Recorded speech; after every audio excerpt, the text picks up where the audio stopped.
How do genetics and environment influence early psychosis?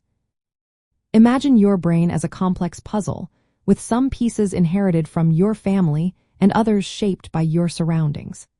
That's a good way to think about how genetics and environment work together in early psychosis. When we talk about early psychosis, we're referring to the initial signs of conditions like schizophrenia, which usually start in late adolescence or early adulthood. Researchers are now focusing on early intervention research to catch these signs early and help prevent full-blown illness. But understanding what causes early psychosis is more than just looking at genes or environment alone. It's about how they interact.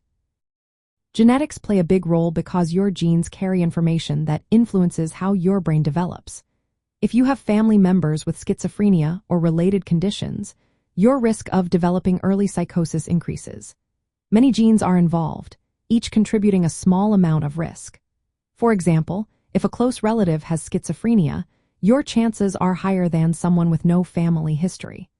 But having these genes doesn't mean you will definitely develop psychosis. It just means your vulnerability is higher. Environmental factors also matter a lot. These are things outside your genes that can influence brain development.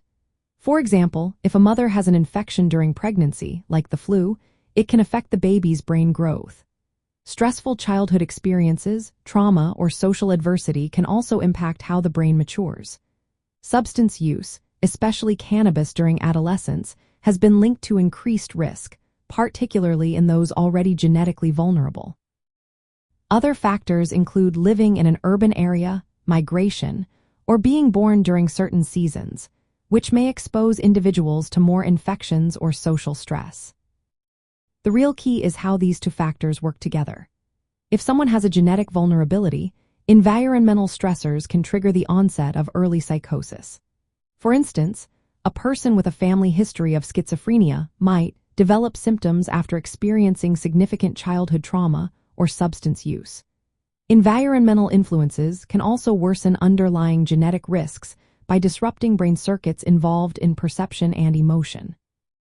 This interaction makes predicting and preventing early psychosis complex, but also highlights why early intervention research is so important. By studying these interactions, researchers aim to develop better ways to identify at-risk individuals early. If we can spot signs of vulnerability before full psychosis develops, we can intervene sooner. This might involve supporting pregnant women to avoid infections, reducing childhood stress, or educating teens about the risks of substance use. Early intervention programs can then provide support during this critical period, helping to improve long-term outcomes. In the end, early psychosis results from a mix of inherited genetic factors and life experiences that shape brain development. Both are essential pieces of the puzzle, and understanding their relationship helps us find better ways to prevent and treat these conditions.